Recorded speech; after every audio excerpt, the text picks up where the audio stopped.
화면을 같이 한번 보도록 하겠습니다.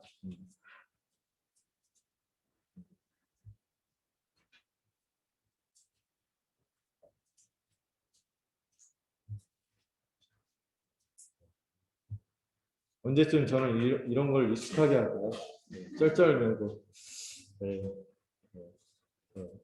5학년, 4학년 때는 제가 안 그랬거든요. 40대 때는 그냥 이렇게 막 멋지를 막 하고 그러는데 5학년이 되니까 반응이 좀 느려지는 것 같습니다.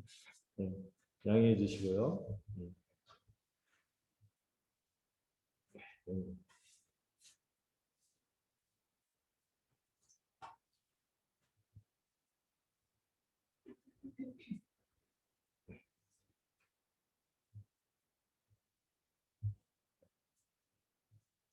된 것 같습니다.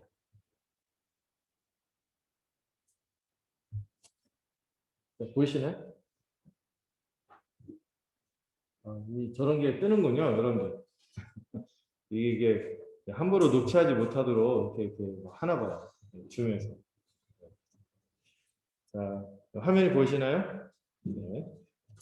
우리가 지난번에 배운 내용에 대해서 살펴보겠습니다. 우리가 서론부터 1장부터 4장 16절까지는 예수님이 누구신가 이런 내용이었고 4장 17절부터 16장 어강까지는 이 예수님이 우리에게 무엇을 가져다 주시는가? 뭐다?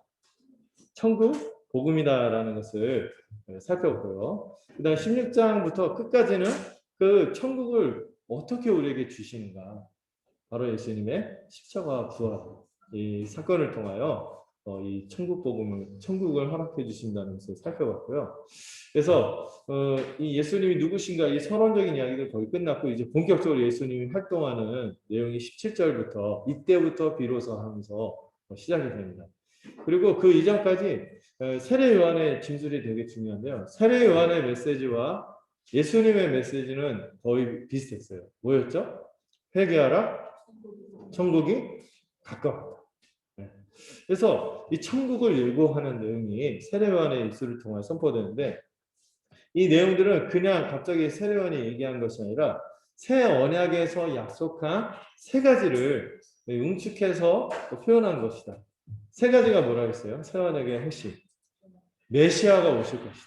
참된 왕이 오셔서 복된 통치를 행하실 것이다. 두 번째, 성령이 막 임해서 얘는 왕만 괜찮은 게 아니라 백성들도 모두 새롭게 회복시켜 주시는 역사가 나타날 것이다. 이 성령의 역사로 인해서 우리 모두가 새로워질 것이다. 나는 물만 주지만 예수님은 성령으로 세례를 줄 거야. 이런 얘기를 하면서 얘기를 했고 이 왕이 성령의 통치로 백성을 새롭게 함과 동시에 뭐가 시작이 된다? 이제 종말이 시작이 될 거다. 근데 세례 요한은 약간 오해한 지점이 있었어요. 종말이 오는데 어떻게 온다고 생각했어요? 구약시대 사람들이 다 그랬는데 어떻게? 제가 전문 용어로 얘기하자면 한 큐에 한 큐에 천국의 구원이 임하고 의인들은 구원하고 악인은 싹 심판하는 게 한 방에 이루어질 걸로 생각했답니다. 근데 예수님이 그게 아니다. 지금은 어떤 때다? 구원의 때다.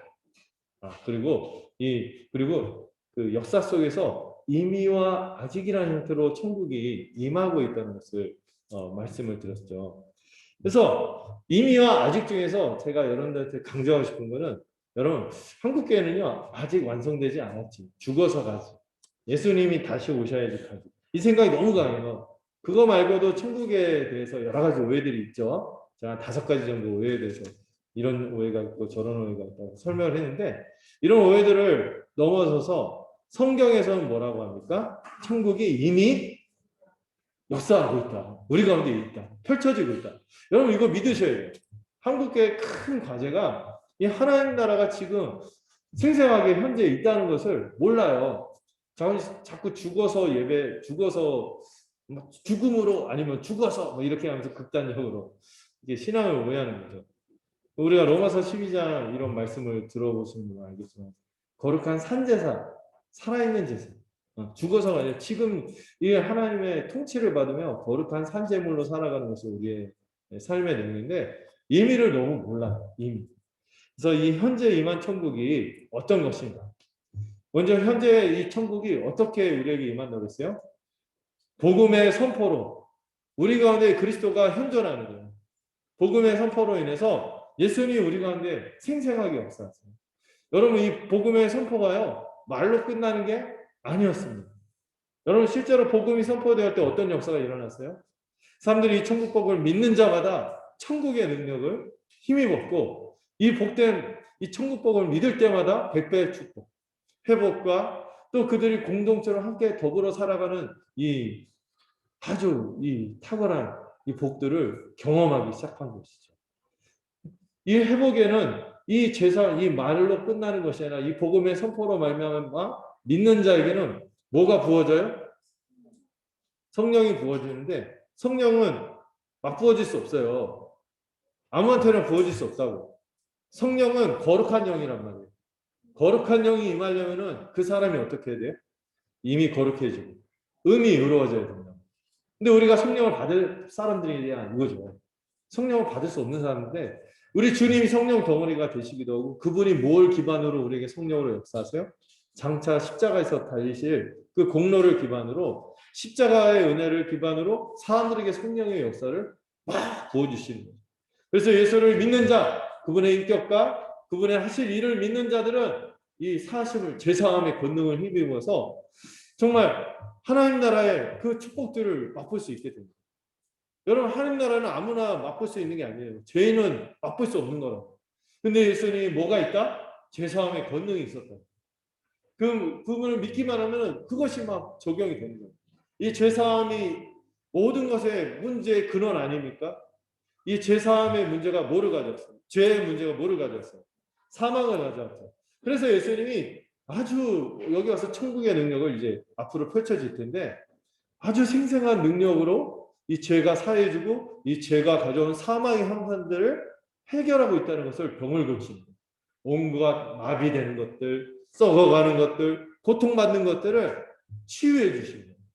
이런 역사들이 나타나서 하나님 나라가 현존하는구나. 우와, 저게 말로 끝나는 게 아니네. 이런 회복들이 나타나는 거죠. 심지어 뭐까지도 정복해요? 죄와 사망의 배후에 있는 최종 보스. 게임 하시는 분들 보스모 막 그러죠. 최종 보스. 이 최종 보스 누구야? 사단. 이 사단을 예수님이 완전히 제압했다는 것이 귀신을 쫓아내는 거예요. 그래서 아주 폭력적인 방식으로 천국이 침노하는, 침입해 들어오는, 침투하고 막 노략질하고 사단의 것으로 매어서 억압받고 있는 사람들 마구 막 예수님이 말만 선포하는 거예요.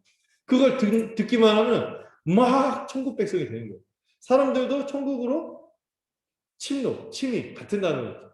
막 들어가는 그런 역동적인 천국이 임했다. 이런 얘기를 해요. 그리고 예수님이 온갖 승리를 보여주시고 왕으로서 그 주님의 권능을, 여러분 그 제가 막 기억하라고 좀 센 용어를 썼죠. 파도가 쳤더니 뭐라고 했다고? 닥쳐. 옛날에 마가복음 할 때 몇 가지 시리즈가 있었죠. 꺼져, 닥쳐, 뭐 하나 더 있었는데 어쨌든 귀신은 막 쫓아내버리고 그 자연만물도 제압하고, 거기다가 뭐도 있어요. 물을 포도주로 바꾸는 주님의 첫 이적을 생각하면은 이 땅 가운데 하나님 나라에 이 놀라운 변화들이 시작되고, 이 잔치가 없고 슬픔에 빠져 있는 사람들한테 이 잔치의 흥을 돋구는 주님의 이 놀라운 복음의 역사가 시작되고 있다는 것이 막 그분의 활동을 통하여 나타나는 거예요. 눈에 보이게 나타나는 거예요. 이거 얘기할 때마다 저는 이 하나님 나라 생각할 때마다 너무 기분이 좋아요. 우리가 눈이 띄어져서 그런 천국의 현존 가운데 우리가 있다는 것을 믿고 살아야 되는 것이죠. 그래서 주님이 별명이 뭐였다고요? 아마 그 신학자들이 예수님의 별명 특이하게 지은 게 있어요. 파티광.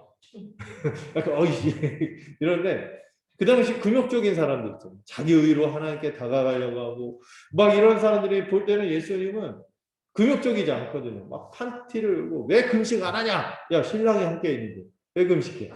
그리고 막 아무나 값없이 막 초대를 받아요. 막 자격이 없다고 생각하고 손가락질하고 이런 사람들이 그냥 와서 예수님 성대한 잔치를 열 때 그 잔치에 같이 참여하면서 그 잔치의 기쁨에 녹아져서, 그 은혜에 녹아져서 그들이 자기의 죄를 고하고 이제는 이렇게 살지 않겠습니다 하고 돌이키고 변화되는 역사가 막 나타나는 거죠. 여러분, 회개가 먼저예요? 은혜가 먼저예요? 이 잔치의 은혜가 부어졌기 때문에 사람들이 녹아지는 거예요. 근데 이 잔치 은혜가 부어진 사람 정말 이렇게 변화되는 거예요. 안 변화되고 있으면 그게 뭔지 모르는 거예요. 밭에 감추인 보았잖아요. 이걸 보았기 때문에 이걸 얻기 위해서 막 전력 질주하게 또 되는 거죠. 이런 식으로 천국이 한전에 있다는 것을 우리가 살펴봤어요. 근데 그것만 있지 않아. 천국은 미래적인 면도 있어요. 여전히 천국은, 복음은 사람들에게 감춰지긴다고 했죠. 거절당하기도 하고 배척당하기도 했어요. 세상에 그 천국의 왕이신 예수님도 가족들에게 줬죠.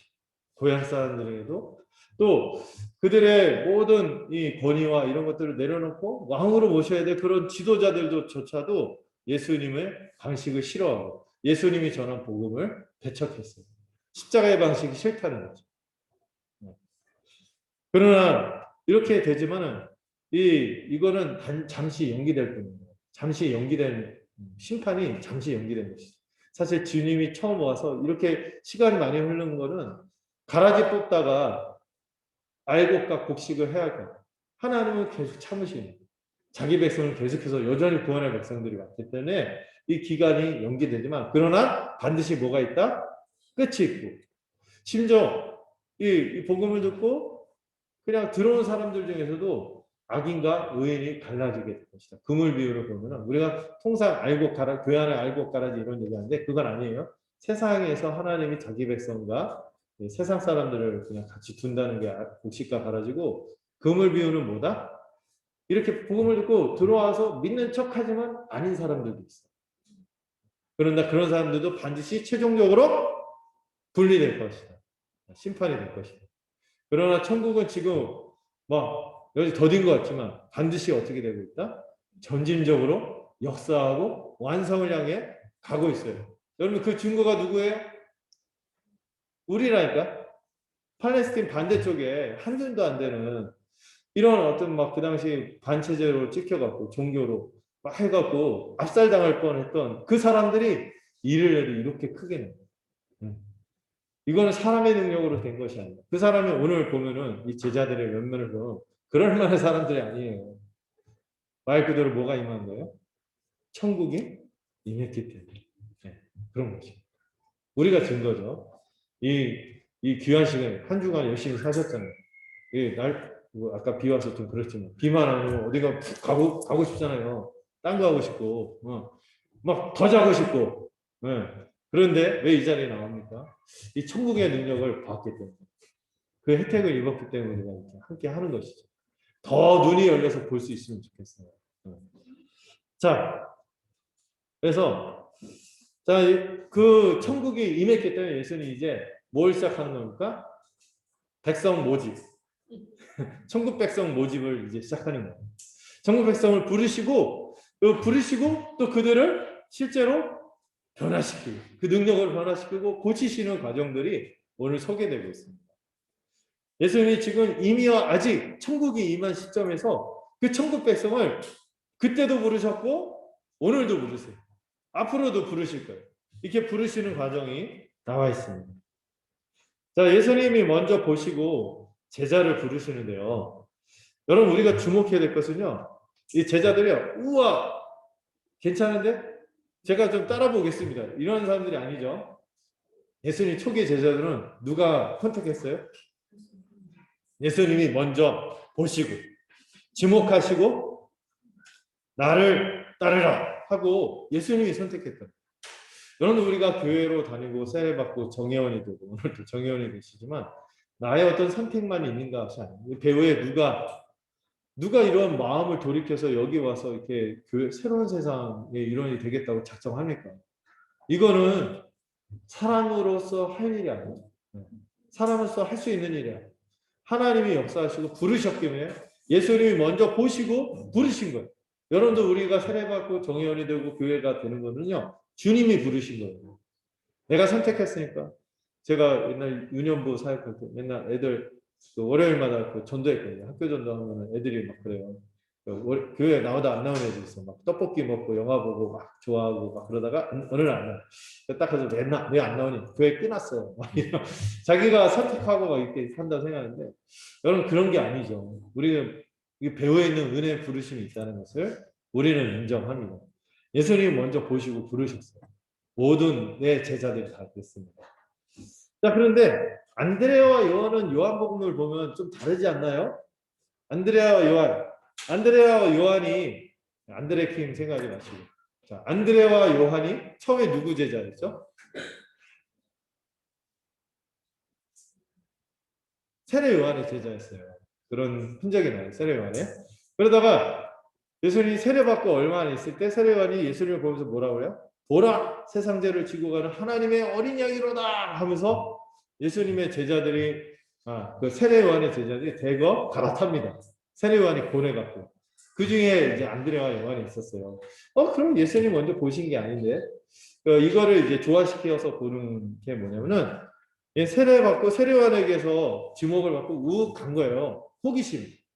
우욱 갖고 막 이렇게 했지만은 그 어간에 있다가 아마 좀 다시 생업으로 돌아간 것 같아요. 뭐 별거 없네. 보면 예수님 보면은 매력이 없었던 것 같아요. 예, 그 하면은 사람들이 왔다가 가잖아요. 그런데 처음에 그렇게 했다가 예수님이 다시 지금 여기서 부르신 게 아니냐 이렇게 좀 조합해서 보고 있어요. 그렇게 이해하면 될 것 같아요. 얼마 후에 지금 다시 이들이 찾아왔지만 자기가 했다가 그냥 간대 예수님이 그들을 지목하고 다시 부르신 거예요.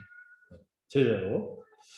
자, 그리고 하나 더 생각한 건 이 제자들, 초기 제자들의 직업이 물론 그 지역이 호수가 있으니까 주 생업이 어부였겠죠. 그러니까 어부라서 꼭 어부라는 직업이 특별해서가 아니라 그들의 생업이 어부였어요. 이 지역이 갈릴리가 좀 꾸리꾸리하고 좀 약간 그러잖아요. 좀 촌동네도. 그래서 그냥 평범한 사람들이에요. 어부라는 직업은 평범한 사람들이에요. 보니까 그래도 이 사람들은 선주 아니야. 배 주인이면 지금 배가 얼마죠? 꽤 값이 다르지 않냐. 그런데 먹고 살기 위해서 막 그 당시 배가 뭐 활약했겠어요. 먹고 살기 위해서 이렇게 하는 사람들이고 평범의 대명사라고 생각하시면 돼요. 네. 옛날에 무한도전 멤버들을 그 평범 이하. 근데 이 어부들도 약간 그런 거칠고 평범하고 약간 교양 있고 막 이런 거와 거리가 멀죠. 여러분 실제로 그 예수님의 어부들 제자들 베드로 성향 보면 어떻습니까? 경솔하기 그지가 없어요. 어떻게 이런 사람이 수제자가 돼요? 여러분들 여기에 제가 담임으로서 뭐 할 때 경솔하게 막 하고 막 맨날 막 일일비어 이러다가 그러다가 갑자기 멱살 지고 막 이러다가 와 주님 제가 주를 위해서 죽겠습니다 막 이러고 있고 그러면 얼마나 마음이 조마조마하겠어요. 베드로가 그런 사람이었거든요. 네. 야고보와 요한은 어떻습니까? 제가 그 의학적 용어로 설명한 적 있죠. 분노 조절 잘. 분노 조절. 이런 사람들 부른 거예요. 평범한 사람들이에요. 네. 예수님이 먼저 보셨는데요. 야, 애들이 부름 받을 만하다. 이래서 불렀을까요? 열심히 좀 하네. 마음에 들었어. 이래서 불렀을까요? 그냥 얻어 걸린 거예요. 이 표현이 딱 맞는 것 같아요. 얻어 걸린 거예요. 얻어 걸린. 그냥 먼저 보셨어요. 왜 불렀나요? 그들 뭐 자격 있었나요? 그런 거 없어요. 그냥 보시고 야, 나 따라올래? 그러니까 네? 하면서 이 압도적인 권위에 정하게 돼서 따라간 것이 아닙니다. 무엇보다도 여러분 예수님의 부르심은 우리 주님의 부르심은 어떤 부르심이다? 은혜로운 부르심이다. 주권적이고 은혜로운 부르심입니다. 주님이 먼저 보셨어요. 우리가 뭐 자격 있고 우리가 열심히 해서 이 자리에 온 게 아닙니다. 주님은 먼저 우리를 보셨다. 이걸 좀 어려운 용어로 설명할까요? 유효적 성역이라는 표현을 써요. 효과 있는 부르심. 주님은요, 그냥 우리 부르시기로 작정했어요. 그게 먹혔어요. 그래서 여러분들 여기 앉아있는 거예요. 이 효과적인 부르심, 이 주권적인 은혜로 우리를 부르신 거예요. 자격이 있어서가 아니었어요. 여러분이 열심히 해서가 아니었어요. 괜찮아서 부른 것이 아니라 우리가 선택한 것이 아니라 주님이 우리를 지목하시고 이끄셨다는 사실을 믿으시기 바랍니다. 그냥 이런 표현으로 기억하는 게 더 확 와닿을 수도 있어요. 얻어 걸렸구나. 정말 은혜다. 이렇게 생각해야 되죠.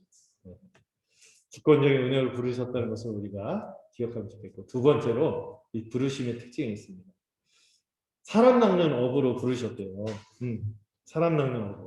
그 당시 그 어부들이 물고기 잡는 형태가 저렇게 뭐 저인망 그물이라나 저렇게 투망인데 저인망 그물에 밑에 추가 달려갖고 쫙 여기서 감싸서 잡는 형태로 물고기를 잡았다고 합니다.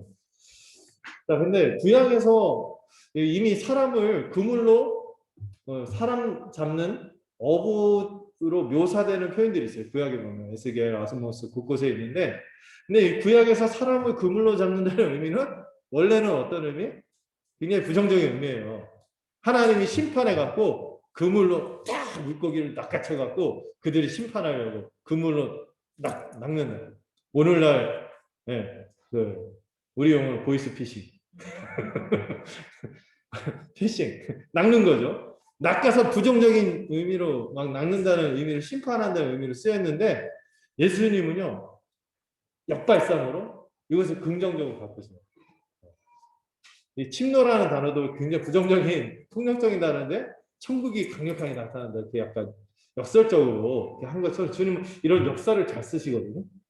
그래서 예수님께 이런 말씀을 들으면 되게 신선하게 표현하는 것들입니다. 기존의 고리타분한 것을 뒤집어서 새롭게 보도록 하는 거죠. 그래서 이 구약에서 심판을 해가지고서 딱 해서 찍어가 악인을 심판하던 거를 오히려 그들을 낚아서 어떻게 구원하는 이미지로 바꿔서 쓰세요. 이 구약의 역발상이다 이렇게 하는데 이걸 나타내는 게 천국 비유에서도 또 그물 비유 있었죠. 그물 비유할 때 심판하려고 그물을 치는 것이 아니라 어떻게 해요? 좋은 것들은 창고로 들여서 구원하려고 한다. 이렇게 해서 이 어부의 비유를 이 신약에서는 구원의 의미로 아주 긍정적으로 쓰고 있어요. 그리고 여러분 이 사람을 낚는 어부가 된다 그랬죠. 근데 여러분들 주목해야 될 건 자기 백성을 낚는다가 아니라 사람을 낚는다고 표현합니다. 이 사람은 안스로폰이라는 건데 일반적인 사람을 뜻해요. 여러분 메시아가 오면은 누구를 구원한다고 생각했어요? 메시아의 백성, 자기 백성, 선택된 언약 백성만, 유대인들만 구원할 거라 생각하는데 예수님 지금 뭐라고 하세요? 그냥 사람을 낚는 어부로 부를 것이다. 그것도 4장 15절에 이미 그런 표현이 있었죠. 이 어두움, 사망의 그늘에 있는 사람들에게 빛이 임한다. 이방인, 비천한 자들에게 빛이 임한다는데 예수님이 그런 우리 같은 이방인들, 여러분들 혹시 유대인을 생각하시나요? 네. 제가 옛날에 같이 기도원에서 제가 봉사한 적이 있었어요. 아르바이트 한 적이 있었는데 거기 보면 좀 약간 이상한 신앙, 약간 위선적인 그런 분들이 좀 있어서 와갖고 막 그러면서 막 자기들끼리 야유하고 막 좋아하고 그러면은 성가대 이렇게 하시는 분들인데 다 그렇지는 않죠. 근데 그분들 좀 약간 교회 안에서 문제도 많고 그랬었는데 그 기도원 원장 장로님 딱 보시면서 지들이 이래 있냐 이렇게 얘기했는데 어떤 분은 자기가 막 날 때부터 막 선택받아갖고 그냥 자연스럽게 부모님이 믿고 이렇게 하니까 그렇게 생각하는데 유대인도 그다지 않았죠. 근데 여러분 우리 사실 어떤 사람들이요? 그 유대인들은 완전히 이방인을 지키고 우리 자신의 조상도 살펴봐도 우리는 사람이 아니문이다. 마늘과 쑥계열 아니었습니까? 그런데 그 사람을 낚는다. 이방의 빛으로 오셔서 사람을 낚는 어부로 부르는 것이죠. 이방의 빛으로 예수님이 오셔서 이제 유대인만이 아니라 이 제자들을 통해서 그냥 사람이라는 거예요. 유대인만이 아니라 이방인들에게도 이 복음의 은혜와 구원의 은혜를 선포하고 그 일을 한다고 하는 것이죠.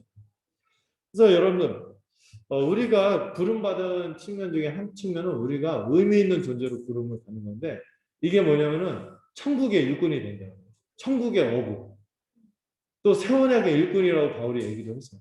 여러분 우리만 좋은 것이 아니라 이 좋은 것을요 다른 이들에게도 같이 이렇게 나누는 거예요. 사람을 나누는 어부로 이 천국을 함께 나누고 공유하기 위해서 우리 함께 이 잔치에 모이자, 함께 이 복락을 누리자 하고 초대하는 것이죠. 이렇게 할 때 사람을 나누는 거잖아요. 차별이 있나요? 없는 거예요. 사람을 나누는 거예요. 사람. 그저 사람을 나누는 것입니다. 그의 사회적 상태나 조건, 그의 어떤 교양 수준 이런 거 따지지 말고 조건 없이 모든 사람에게 이 하나님의 사랑과 천국 복음의 진리를 전했을 때 하나님이 자기 백성을 삼기로 정한 사람들이 있거든요.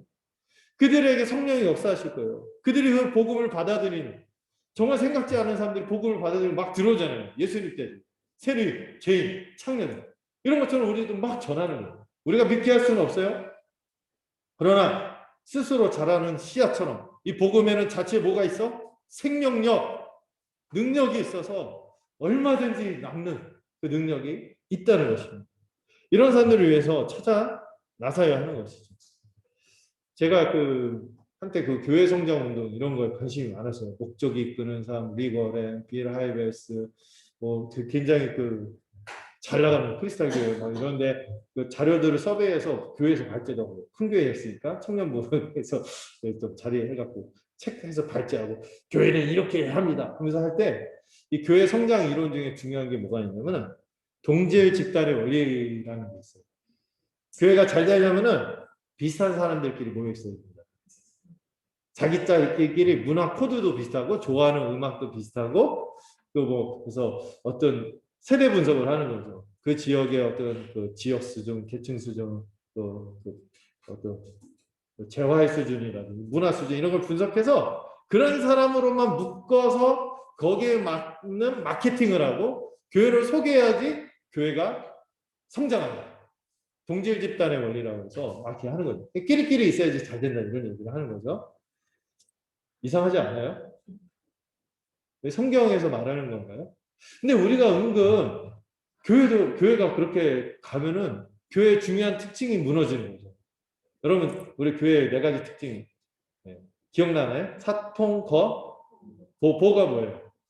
보평성. 이 차별 없는 교회 부르심이 임하도록 해야 되는데 이걸 간과하고 그저 교회를 뭐 기업인가요? 덩치 늘려서 이렇게 하려고 막 이렇게 하는데 그게 아니에요. 모르는 자에게 복음을 모르고 복음의 이 천국의 현재가 되고 있는 이 복음의 은혜를 모르는 사람들한테 입을 열어서 알려주고 권하고 애끓는 마음으로 그들을 초대하고 계속해서 그물을 아주 힘차게 던지죠. 하! 해서 내가 잡는 게 아니라 주님 저희 복음의 그물에 딱 걸려갖고 구원 얻는 걸 볼 때 얼마나 기쁠까요? 그렇게 의미 있는 부르심으로 사명자로 세원하게 일꾼으로 예단약이 아니에요. 사람 골라서 이렇게 하는 이 세원하게 일꾼으로 우리가 부름을 받았다는 것이죠.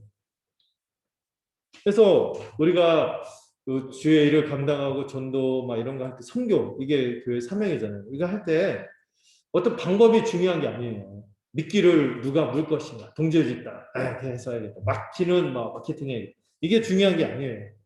뭐에 능력이 있다고요? 우리가 갖고 있는 복음 자체.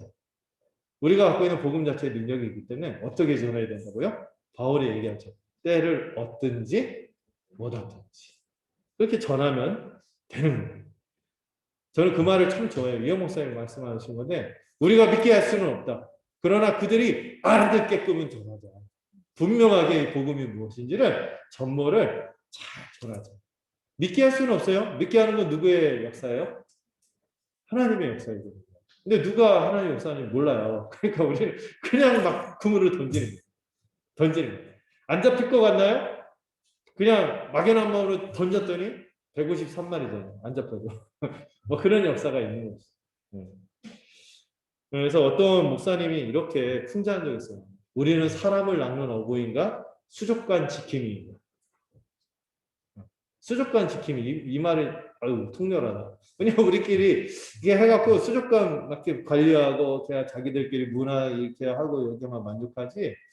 뭔가 이제 일꾼으로서 사명으로서의 이런 본분을 잊어버리고 있는 건 아닌가. 이렇게 꼬집어 말한 적 있죠. 여러분 주님의 부르심은 먼저 은혜로운 부르심이라 했어요. 주권적이고 은혜로운 부르심이기도 하지만 이 부르심은 어떤 부르심? 의미 있는 부르심. 목적 있고 의미 있는 부르심이라는 거죠. 어쩌면은 이 베드로는 그대로 살았으면은 이 사람들은 뭐가 됐을까요?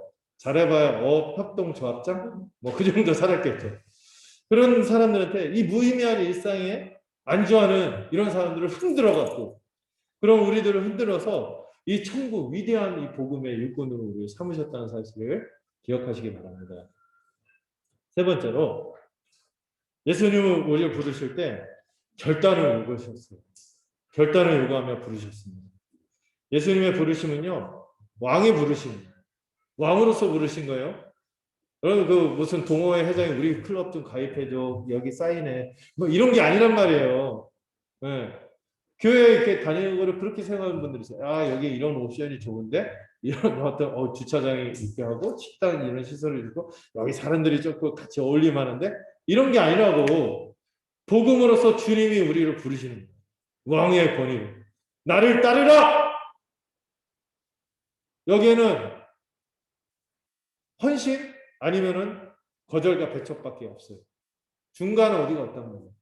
나를 따르라. 이 왕의 권위, 그분의 권위를 인정하고 그분에게 모든 것을 올인하고 갈 것이냐? 아니면은 돌이켜서 애매한 중간이 없단 말이에요. 부자 청년처럼 슬퍼하며 떠나든지 나 이거 할 수 없어요. 만약에 나를 따르라 이 명령을 들었다면 우리 왕의 권위 있는 부르심을 인정하고 아 이래도 돼? 이런 거 요구해도 돼? 이럴 수가 없어요. 이분의 부르심은 어떤 부르심? 왕의 부르심. 예수님은 단순히 랍비가 아니었어요. 랍비는 어떤 식으로 제자를 모았냐면은 제자들이 저 랍비 말 잘하는데 매력인데 자기들이 선택해서 갔다고. 그런데 예수님의 부르심은 뭐예요? 왕으로서 우리에게 명령하신 거예요. 나를 따르라. 왕의 명령에 순종할 것이냐 거절할 것이냐 결과는 그 두 개밖에 없는 것이죠. 예수님은 심지어 엘리야 선지자 그 이상이었어요. 엘리야 선지자도 사람들이 추종해서 따라온 것이었죠. 그러나 예수님은 추종자를 부르신 것이 아니라 제자를 부르셨습니다. 내가 너에게 명한다. 너는 나를 따를 것이냐? 나를 따르라 하면 왕으로 모시고 그냥 가는 거예요. 우리 그 좋은 말 있죠. 군사부 일체. 이상한 영화 두사부 일체 말고 군사부 일체. 예수님은 우리의 왕이시며 우리의 배우시 우리를 가르쳐 주신 교사이시며 또 우리를 정말 아버지 같은 권위로 우리가 정말 순종해야 될 분으로 인정하고 따라가야 되는 것이죠. 예수님의 부르심이 얼마나 급진적이고 아주 가장 최우선적이고 가장 그 중대하고 긴급한 부르심이었는지 예수님 부르시면 어떻게 했어요? 작별 인사의 겨를도 없는 거예요. 그냥 부르시면 그 자리에서 급진적으로 네 하고 가든지 아니면 거절하든지 쟁기를 들고 뒤돌아보면 합당하지 않다. 우리 부모님 장사는 좀 지내고 죽은 자는 죽은 자에게 맡기고 너는 나를 따르라. 이게 우리 주님의 부르심이란 말이죠. 이 권위 있는 부르심에 우리가 응하고 있냐는 거죠. 나를 따르라. 그 그물을 이 사람들이 어떤 삶 가운데 있었습니까? 어부로서 베드로와 안드레는 그물을 던지고 있었어요. 그러다가 주님이 부르셨어요. 너는 나를 따르라. 그러니까 어떻게 했어요? 그물을 버려두고 따랐어요. 안드레하고 요한하고 야곱은 어떻게 했어요? 그물을 깃고 있었어요. 다음 작업을 위해서. 또 종들도 있고 약간 야곱과 요한은 좀 더 유복했던 것 같아요. 아빠하고 이제 종들하고 같이 동료들하고 같이 이렇게 그물을 깃다가 예수님 똑같이 보시고 나를 따르라 하더니 그들 모두 어떻게 했습니까? 그물을 버려두고 주님을 따랐습니다. 이 그물을 던지고 깁는 것은 일상의 일들을 말하는 거겠죠. 일상의 일들, 또 이들의 삶의 내용이 생계에 매여서 급급하게 살아가는 삶이었다는 것을 보여줍니다. 그런데 그들 모두가 어떻게 했어요? 그물을 버려두었습니다. 네. 주님의 부르심을 뭐로 여긴 거예요? 가장 최우선순위로 여긴 거죠. 왜냐고요? 지금 종말이거든요. 하나님 나라가 임했어요. 이거를 인정하고 이 급진적인 부르심에 아멘 할 때만 그 나라에 들어가고 이게 그렇게 우선순위가 안 되고 긴급하고 중요하게 다가오지 않았다면은 그는 그것을 믿지 않은 거고 보지 못한 거죠. 그러나 본 사람들은 뛰어들었고 생과 사가 갈리는 구원과 심판이 갈리는 또 우리의 이 무의미한 일상에 그냥 흘러가는 삶 속에서 그냥 묻혀가는 것으로 끝나는 것이 아니라 뭔가 좀 더 의미 있고 새로운 삶, 재미있는 삶 이걸 위해서 주님은 부르시거든요. 저도 이 간사활동 처음에 시작할 때 신대원 사모님 때 나는 어떻게 될 것인가 막 이런 고민을 했죠. 잘 해갖고 전임 잘해갖고 어디 좋은 라인을 타갖고 그래서 좋은데 이제 교회에 안착하면 좋겠다 이런 생각이 없었겠어요? 저도 있었죠. 그래서 초등부 어린이 부서 이렇게 하다가 청소년 하다가 이제 청년 이런 것 좀 하다가 좀 이렇게 목회를 배우는데 어른 사이, 보고사 이렇게 하고 좀 안정적으로 이렇게 하고 이렇게 하다가 이렇게 하는 게 우리의 삶이라고 생각이 들어요.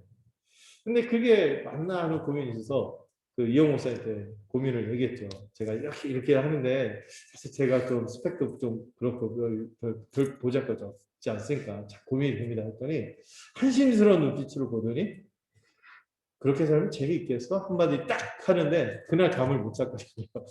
제가 제 생을 드리겠노라. 이걸 복음을 아는 자로서 교회를 위해서 하나님 나라를 그 하나님 나라 복음에서 제가 또 일찍이 들었거든요. 대학생 때. 그래서 그래서 이걸 위해서 살겠다 하고 막 했는데 내가 너무 막 그런 거예요. 거기 완전 잠식돼 갖고 벗어나지 못했던 거죠. 네, 재미있겠냐 이 한마디에 확 제 마음이 확 흔들렸어요. 그날 밤에 잠을 못 자고 결심했죠. 이분하고 함께 좀 같이 가자. 같이 열심히 주의를 하자. 그래서 앞만 보고 막 달려갔어요. 뭐 이런 걸 생각하죠. 그러니까 버린 줄 알았거든요. 전적인 포기인 줄 다 버리고 이렇게 한 줄 알았더니 세상에 얻은 게 더 많아. 이들도 그랬을 거예요. 나를 따르라 하고 버리고 갔어요. 갔더니 뭘 누리고 있어? 100배를 누리고 있는 거예요. 새로운 공동체, 새로운 삶, 새로운 의미와 목적을 향해서 새로운 관계, 아주 일상과 아주 자기 좁아진 틀에서 나만을 위해서 살아가는 인생에서 사단이 만들어 놓은 세상에서 벗어나서 이 예수님이 만들어 놓은 새로운 세상을 바꾸고 있는 것이죠. 여러분, 예수님이 제자를 부르신 것은 뭐라고요? 백성 모집입니다. 백성 모집. 천국 백성으로 모집합니다. 그리고 이 백성에게는 충성이 요구돼요. 충성이 요구되는 거죠. 실제로는요, 베드로도요, 다 버려두고 따랐지만 나중에 보면 장모님 예수님 때문에 고침받고 그 안에 데리고 다니면서 같이 사역하고 다 버린 것 같죠? 사실 그 삶이 하나님 나라의 이 삶의 바운더리 안에서 일치되고 통합이 되는 것이죠. 네. 버리는 게 아니에요. 이런 새로운 삶의 영역으로 들어가는 것이죠. 이걸 위해서는 이게 가장 우선적인 것을 알고 뭐가 필요해요? 누구에게나 다 비용 계산의 결단이 필요한 것입니다. 네. 바울도 그 간수한테 얘기했잖아요. 이렇게 간수. 너와 내 집이 구원을 받을 것이다. 우리의 부르심은요, 우리만 잘 되는 부르심이 아니거든요. 우리 주변의 관계들로도 복의 근원으로 흘러가는 부르심인 거죠. 그래서 이 백배의 축복인 교회로 살아가는 것이 얼마나 축복인지 알아가는 것이죠. 그렇기 때문에 이 부르심에는 분명한 헌신과 충성 그리고 희생이 요구되기도 한다는 사실을 우리가 또한 기억하며 결단이 있어야 하는 것이죠. 조금만 더 나갈게요. 자, 예수님이 천국 복음을 전파하시면서 백성을 고치셨습니다. 23절, 15절 이렇게 쭉 내용들이 나오는데요. 저는 이게 특이한 게 4장 23절에 나오는 표현하고 이 사이에 쭉 내용이 흘러간 다음에 9장 35절의 내용이 그 본문이 거의 비슷해요. 뭐가 나면 예수님이 천국 복음을 가르치시고 선포하시고 고치셨더라. 이 말씀을 하거든요. 세 가지죠. 가르치고 선포하시고 고치셨다. 그리고 9장 35절에서도 가르치시고 선포하시고 고치셨다. 두루 다니면서.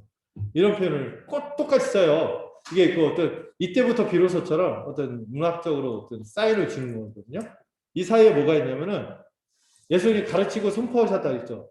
그 가르치고 선포하는 내용이 앞으로 다음 주부터 그 유명한 제가 절치부심하고 이거 너무 좋은데 하고 꼭꼭 이게 간직했던 이 산상수 예수님의 친히 가르쳤던 설교의 내용 가르침과 선포의 내용들이 이 산상수훈을 통해서 펼쳐집니다. 그리고 그 고치시는 내용이 8장 9장에서 10개의 특징적인 이적들을 통해서 제시가 돼요. 그리고 나서 9장 45절 종합하는 거죠. 가르치시고 전파하시고 고치셨다. 이 사이에 이런 내용이 구조적으로 있어요. 이건 좀 알아두면 좋겠죠. 자, 그래서 먼저 이 본격적인 가르침의 설교의 내용이 나오기 전에 전체적으로 조망합니다. 예수님의 사역을. 예수님의 우선적인 사역은 뭐였어요? 천국 복음을 가르치고 선포하는 것입니다. 여러분 우선적으로 예수님의 하신 것은 사람들 고치고 뭐 좋은 일도 많이 하셨잖아요. 근데 예수님이 무엇을 위해 왔다고 얘기하십니까? 나는 이 일을 위하여 왔다. 복음의 선포였어요. 복음의 선포와 가르침이 그분의 가장 우선순위였어요. 그래서 여러분, 교회도 가장 주된 게 뭐예요? 가르침과 선포인 것이에요. 그래서 우리가 한 말씀으로 하나 되기 위해서 그렇게 부단히 노력을 하는 거예요. 카톡으로도 말씀을 나누고, 같이 자녀들하고도 말씀을 또 나누고, 어떻게든 막 말씀 안에 같이 이 하나님의 나라가 현존하고, 우리 주 예수님의 능력이 현존함을 믿으며 어떻게든 교회로 한 주님의 통치 안에 머물기 위해서 애쓰는 거죠. 이 가르침과 선포가 교회의 주된 사역이죠. 두 번째로, 여러분, 이 말씀 선포의 결과가 어떻게 나타나요? 모든 병과 약한 것들을 치유하는 거예요. 사망의 현상으로 썩어가는 것들. 썩어가니까 어떻게 해요? 고통이 막 주어지고, 감각이 마비되고, 심지어 장애가 생기고, 이런 것들을 막 치유하기 시작하는데, 말씀 선포로 말미암아 나타나는 현상들입니다. 여러분, 이게 특별히 세례요한과 구별되죠. 세례요한은 사실 이런 현상들이 안 나타났거든요. 메시지만 전했지, 강력하게 전했지, 실제로 이런 능력은 없었어요. 말씀 선포의 이 결과라서 회복이 나타나진 않았어요. 예고만 했었던 거죠. 근데 예수님은 뭐예요? 실제로 이 새 언약이 성취되고 있다. 백성들이 회복되고 있는 것들이 막 나타나는 거예요.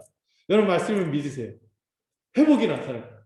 성령의 역사가, 성령의 능력이 우리를 완전히 새로운 사람으로 변화시키고 새 생명으로 이 생동하는 생명의 역사로 우리를 이끌어간다는 거예요. 그래서 여러분 특별히 저는 이 말씀의 능력 가운데 그 능력이 있다고 봐요. 여러분 초대교회 사람들이 성령 받을 때 기도 열심히 해서 받았나요? 많이들 그렇게 얘기해요. 성령 받기 위해서 막 무슨 이렇게 하기 위해서 막 무슨 에너지 게이지 차듯이 기 닦듯이 막 그렇게 오해하는데 그런 게 아니에요. 처음에 이방인이 성령을 받은 사례가 있었는데 고넬료 있죠. 고넬료가 언제 성령을 받은지 아세요? 기도하고 있다가 성령 받은 게 아니었어요. 베드로는 내키지 않은데 그냥 복음을 담백하게 전했어요. 내키지 않았어요. 복음을 전했을 뿐이에요.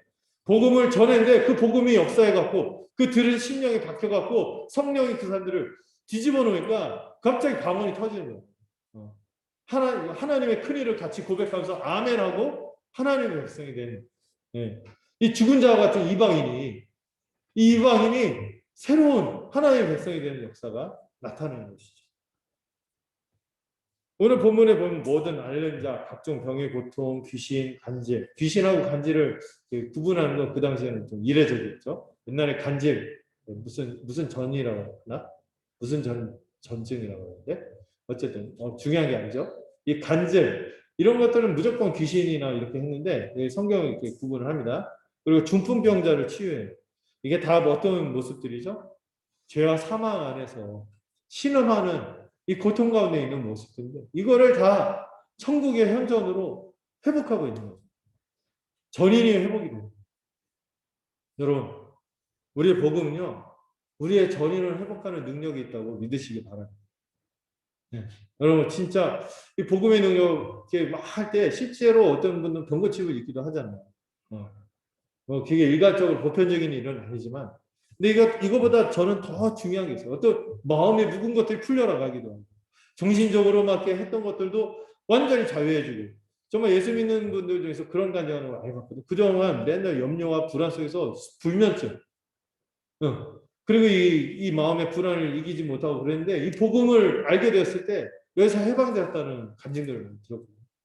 이 신체적이고, 정신적이고, 정서적이고, 그리고 하나님 앞에서 죽은 인생이고, 이게 가장 위대한 거죠. 여러분, 우리가 병이 났다가 또 날 수도 있잖아요. 무좀 났더니 치질 걸릴 수도 있고, 그러잖아요, 우리가. 그런 게 중요한 게 아니에요. 뭐가 우리 안에 들어왔어요? 예수의 새로운 생명. 예수 생명이 들어와서 이전에 보지 못했던 것을 보고, 말하지 못했던 것을 말하고, 듣지 못했던 것을 듣고, 그렇게 전혀 살지 못했던 사람들이 살기 시작합니다. 이 새 생명의 역사가 나타나므로 정말 예수님의 이 말씀 선포로 말미암아 일어난 100배 축복들이 주어지는 것이죠. 이것이 장차 부활로 열매 맺을 줄로 믿습니다. 지금의 그 영적 부활이 나중에 최종적인 부활로 열매 맺겠죠. 마지막으로 이 예수님의 소문을 듣자 사방에 수많은 무리들이 따랐어요. 야, 예수님이요 초기에 얼마나 엄청난 물리인가 영향력을 줬는지 모르겠어요. 여기 보면 온 갈릴리와 수리아인데 갈릴리가 어딘지 좀 지리적으로 좀 아시면 좋겠어요. 여기 이죠. 이스라엘 북부 쪽. 여기가 갈릴리고 온 수리아라고 하는데 이 수리아는 이 팔레스틴 전 지역이라고 생각하면 돼요. 사실 여기 지도 나온 것보다 더 큰 지역이 온 수리아라고 볼 수 있어요. 이 온 팔레스틴 지역에서 예수님의 소문이 퍼졌어요. 예수님은 어디서 활동했어요? 주로 갈릴리에서 활동했는데 소문이 어디까지? 그 주변 지경, 팔레스틴 전체에 퍼진 거예요. 그러자 어디에서 막 사람들이 찾아요? 처음에 갈릴리로부터 해서 그 옆에 있는 요단 그 동편에 있는 데가볼리라고 해서 이쪽은 헬라화, 그리스화된 이방 지역. 그래서 뭐 여러분 아는 뭐 스로보니게 이런 사람들 있어요. 여기 이쪽에 있었을 것이다. 거라사 귀신 아시죠? 군대 귀신. 이쪽 데가볼리 이쪽이거든요. 데가볼리가 한 지명이 아니에요. 데카폴리스, 데카가 10개라는 라틴어고 그 헬라어거든요. 폴리스는 도시. 10개의 도시. 이쪽에 있는 사람들이 갈릴리로 막 몰려드는 거죠. 이방인들. 또 어디에서도 예루살렘에서도 막 올라오고 온 유대가 다 올라오고 그리고 요단 건너 요단 이쪽은 다 요단 서편은 하나님이 허락하신 가나안 땅 이스라엘 땅이거든요. 요단 건너라고 하는 것은 뭐에 대한 통칭이에요? 온 이방 지역에 대한 통칭이거든요. 그 온 이방 지역에 있는 사람들이 다 예수님에게로 나오는 장면이 펼쳐지고 있는 것입니다. 수많은 무리들이 따랐죠. 제자들 외에도요. 수많은 무리들이 주님을 따랐습니다. 그래서 여러분 5장 1절에 예수님이 산으로 올라갔더니 이때부터 구분이 돼요. 제자들이 나온 가운데 무리들이 같이 올라옵니다. 예수님 보면 무리가 있고 제자가 있긴 해요. 무리들은 잠시 있다가 떠나기로 하죠. 그러나 제자들은 좀 구분되는 게 좀 있어요. 성경에 복음서에 보면. 그러나 제자들이 진짜 하나님의 백성입니다. 무리들은 왔다가 또 떠나가고 그러잖아요. 제자들이 진짜인데 특별히 이 무리와 제자들이 구분되는 지점이 어디서부터? 예수님 16장까지는요. 무리들이 예수님 따라 막 선풍적으로 하다가 점점 떨어져 나가거든요. 그러다가 16장 이후부터 제자들만 딱 남아요. 12명이 제자들만 중심이 돼서 예수님 주변에 딱 남게 됩니다. 이 16장 이후가 어떤 내용이 펼쳐져요? 십자가. 예수님 십자가 복음에 대해서 말하기 시작하니까 그때부터 진짜 제자만 예수님을 따르기 시작합니다. 비용계산. 여러분, 그러면서 우리는 무리인가 제자인가 생각해봐요. 십자가 복음을 은택만 아니라 이 십자가 복음에 얘기하는 이 비용계산의 길을 우리는 가고 그래서 참된 제자가 됩니다. 이런 도전도 우리가 좀 생각해봐요. 자, 이 내용에서 우리가 생각할 수 있는 교훈은 우리 주님이 지금 보다 온 세상이 소망이다. 온 세상이 어둠 가운데 있는 이 이방의 갈릴리 어두운 가운데 사망 가운데 있는 사람들에게 유일한 소망이 예수입니다. 그냥 그분의 이 잠시 갈릴리의 조그마한 움직임이 온 세상에 퍼지고 있어요. 여기에 희망을 걸고 사람들이 막 우와 구름같이 오는 거예요. 이 주님의 나를 따르라는 부르심이 임할 때마다 사람들은 은혜 아멘하고 응답하고 혜택을 입는 시대가 되었어요. 그래서 우리가 그 혜택을 입고 이 자리에 있는 것입니다. 오늘 특별히 이제 오늘 정혜원 서약식을 하는데 이 정혜원은 세례와 연동되는 거라고 생각하시면 돼요. 우리는 세례를 다시 주지 않죠. 제가 친예교나 이런 쪽이면 그렇게 할 텐데 저는 장로교거든요. 이 정혜원이 된다는 것의 의미를 좀 생각했으면 좋겠어요. 세례받는 거는요. 회심하고 또 배우기로 배운 자들 또 삶의 방향이 전환된 이들을 교회가 판단하고 검증해서 훈련해서 그들의 하나님의 자녀가 되었음을 선포하는 것이 세례입니다. 이런 유명한 표현이 있어요. 거룩하신 아버지에게는 손자나 손녀는 없다. 그분에게는 아들과 딸만 있을 겁니다. 무슨 얘기인지 아세요? 그냥 부모님 때문에 얻어 걸리는 게 아니라 본인의 신앙으로 분명히 회심을 해야지만 하나님의 자녀가 된다는 거죠. 그냥 혈통적으로 얻어 걸리는 거 없어요. 여러분들도 마찬가지예요. 자녀가 돼야지 손자 손녀가 되면 안 돼요. 우리 엄마 아빠는 이랬는데 이거 의미가 없는 거죠. 그리고 두 번째 세례는 회심과 성장의 시작이고 지속적인 변화의 시작점이라는 것을 기억하시면 좋겠어요. 세례는. 그리고 세 번째로 세례는요. 여러분들이 선택한 것이 아니라 교회에 가입하는 것입니다. 여러분들이 그냥 어떤 거를 선택해서 좋은 모임 선택해서 들어가는 것이 아니라 교회가 판단하고 검증하고 교회가 가입시켜 주는 거예요. 교회가 가입하는 거예요. 교회 가입. 개인의 선택이 아니라 교회 검증을 거치고 그래서 은밀하게 사적으로 행하는 것이 아니라 공적인 예식으로 행하는 것이 세례요 정예원도 역시 마찬가지인 것이죠. 교회로 가입하는 것입니다. 그래서 일정한 의무와 권리에 대해서 확인하고 서약하는 거죠. 신실하게. 네 번째로 이 세례와 정예원은 이 복음 선포의 역사, 하나님 나라의 이 풍성한 복락에 함께 참여하는 과정이기도 한 것을 우리가 기억하며 앞으로도 우리가 이 정의원을 받을 때마다 우리가 또 여러분들 우리 지영자매 오늘 정의원으로 사역하기도 하지만 우리 교회도 사역하는 정의원을 한 몸으로 받고 살아가기로 같이 경건하는 사역하는 그런 시간이 되기를 소망합니다. 기도하겠습니다. 하나님 아버지 감사드립니다. 오늘도 이 복된 천국 복음의 말씀, 이 복음의 역사가 생동하고 나타날 뿐만 아니라 또 우리를 부르시고 고치시는 역사를 행할 수 있는 것을 우리가 같이 살피고 확인해 보았습니다. 주님의 이 은혜로운 부르심, 의미 있는 부르심, 결단을 요구하는 부르심에 우리가 정말 응하고 있는지 그 가르침과 선포를 분명히 깨달아 알며 이 고치심의 혜택을 입어서 이 자리에 나왔다면 주님께 감사하며 올곧게 주님의 백성을 살아가기로 결단은 우리 모두가 되도록 인도하여 주시옵소서. 예수님의 이름으로 기도드렸습니다. 아멘.